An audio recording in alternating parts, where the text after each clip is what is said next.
This is the BlackBerry KeyOne. Wait, cut that. This is the BlackBerry KeyOne. This for me is the best BlackBerry the BlackBerry didn't make. You're probably going like, what?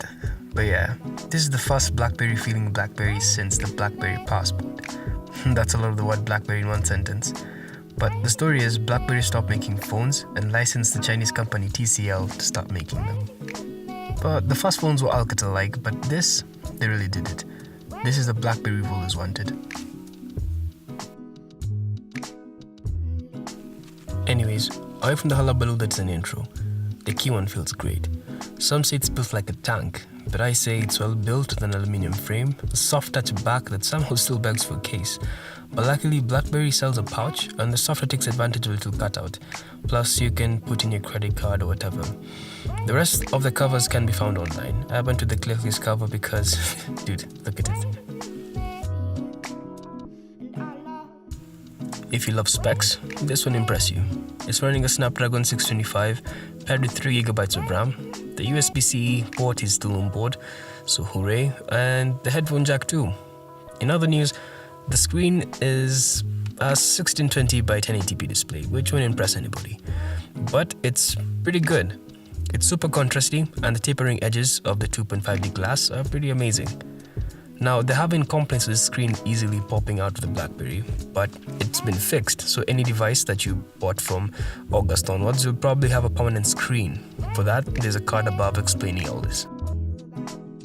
The keyboard. Oh lord, I miss this keyboard. I love the keyboard on the BlackBerry Bold series, and none of the softer keyboards, even the beloved Apple keyboard, hasn't won me over.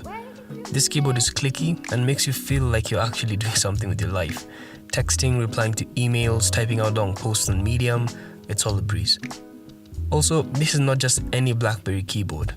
This one's touch sensitive, like the one on the Passport. What does this mean, you say? Well, you can use it as a trackpad on a laptop and navigate the Android UI. And best part is when you're typing and the auto-suggested words on the screen pop up, just swipe up and there it is. It's like magic. BlackBerry magic. This is not to say this is a perfect setup, far from it.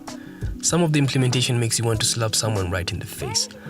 The capacitive Android navigation buttons are so close to the top of the capacitive keyboard that you end up closing apps or hitting the back button or even switching to a previous app, and it happens so many times. But eventually, you get used to it after a couple of days. Then you continue to love the convenience that the keyboard provides.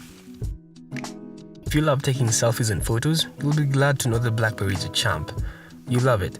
It ships with the same sensor as the Google Pixel. This means that photos are mostly crisp and colors are well presented. However, this phone doesn't call you to take selfies or photos. It's meant for guys who love to get things done. The software of this phone is a slightly customized Android 7.1 Nougat experience, a slightly different recent app screen, which I prefer in this form factor, as well as a few add-ons like the BlackBerry Hub, which amalgamates all your email, Facebook, WhatsApp, texts, everything into one place. It's not as well integrated as the ones on the BlackBerry OS, but it's close enough. The Detect Security app ensures that the KeyOne is pretty much delivering on BlackBerry's initial promise that this will be one of the most secure Android phones on the market. Also, the company has been quick to roll out Android security updates to the KeyOne, and also almost as fast as Google actually. Battery life. The missing link in almost all smartphones right now. The solutions are two. Either have a large battery or include fast charging. And holy moly, they delivered on this one. On both, imagine.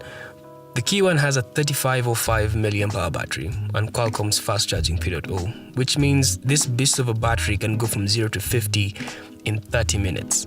Doesn't sound really fast if you're comparing to cars, but it's pretty damn impressive. You can get a whole day's worth of battery life on heavy usage, and if you're a light user, this can go for 2 days straight. In a nutshell, the BlackBerry KeyOne is BlackBerry's return to form. This is the comeback kid. I can see lots of people, including myself, lining up to get this phone, and I can see many more lining up for the next iteration of this phone. The BlackBerry Key 2 maybe? Well, I don't know. All I know is that BlackBerry has been wandering and now has found its way back home. Welcome back, BlackBerry. Welcome back.